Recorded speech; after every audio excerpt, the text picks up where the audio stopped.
Alright, hello everyone.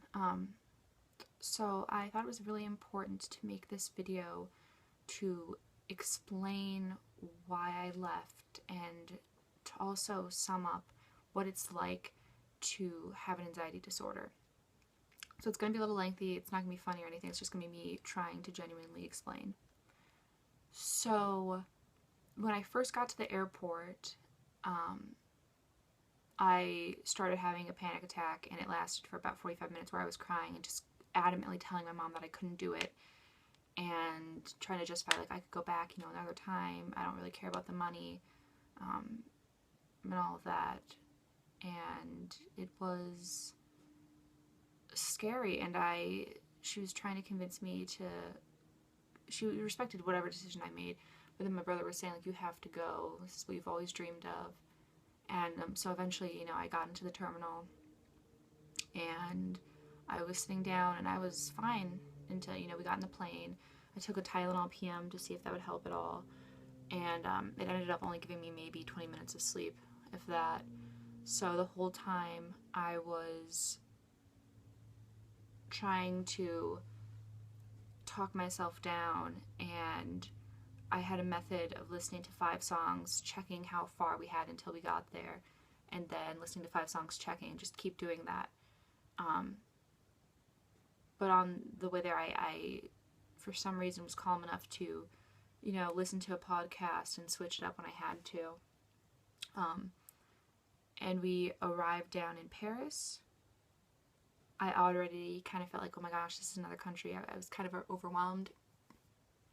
But then, we were getting there, and we were on the train, and we got to we walked up. We were going through the metro, and that's when it was a little bit for me to handle, a lot to handle. I'm sorry that I'm kind of all over the place. I'm still recovering.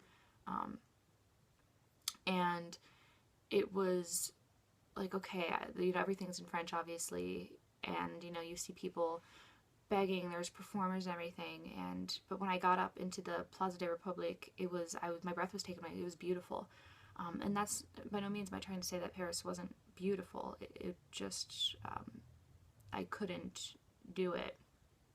I was already stressed because the thing about Paris is that it's not a grid. It's in, like, districts, like arrondissements. So it comes, like, in swirls, and so there's streets kind of going everywhere, up hills and everything. And we got to the hotel, and basically, I guess I'll just try to describe what happened to my body. So I've had anxiety disorder since I've been 14, and I suffered with it for 4 years before telling anyone. And that was, the whole shebang, manual breathing every second of every day, the elevated heart rate, the feeling that I was going to choke on air, that I can't.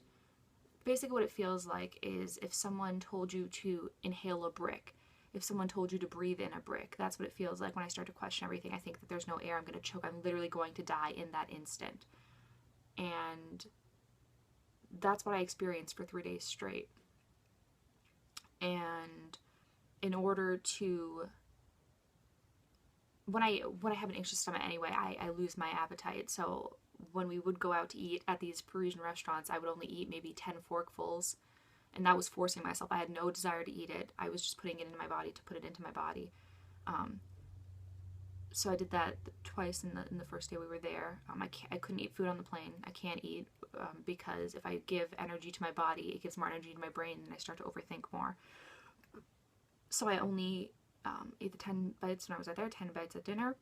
The next day, forced myself to eat a croissant, and then I forced myself to eat a little sandwich from the market, and then I had dinner. And so it was, the only time I would eat was like just to force myself, and then eventually the next day I was just so stressed that I couldn't eat anything at all. So I only felt good when I was starving myself and sleep depriving myself, because I wanted to take so much energy away from my brain. So on the flight back, my anxiety was obviously my body was broken down at this point. It was run down. My mind was run down. So I didn't eat or anything. So I went about 18 hours without eating or drinking anything, to just make my mind not overthink everything, because then my body is thinking about the hunger pains and the headache instead of the anxiety. And it's as bad as it sounds. It's worse than it sounds.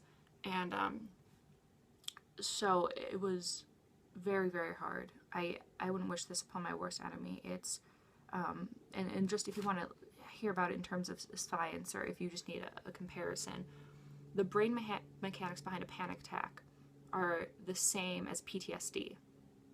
And mine lasted for 3 days straight at the highest level that I can experience with anxiety.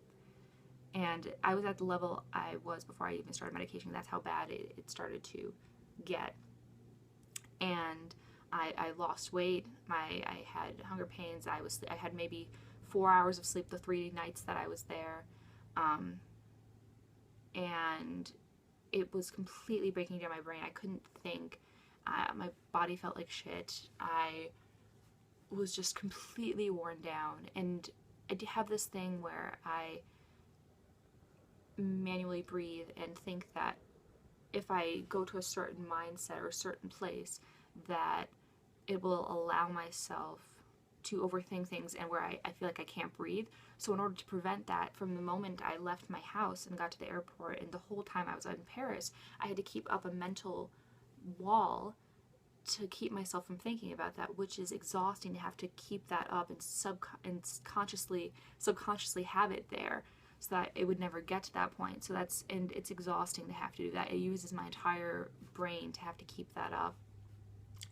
And I could only release it when I got back to America. And even just seeing I had no voice because my body was so worn down. I had hunger pains.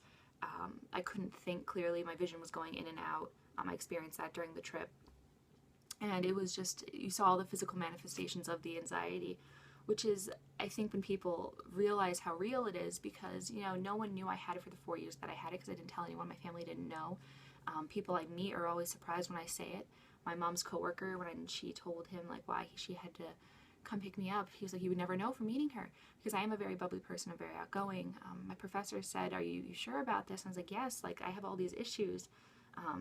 I was at dinner with him, and I said, yeah, I'm basically an 80-year-old woman in a 20-year-old's body. I have anxiety, I get acid reflux, I have ulcers, I have claustrophobia, fear of heights, all these different things, OCD, type A personality, all this stuff.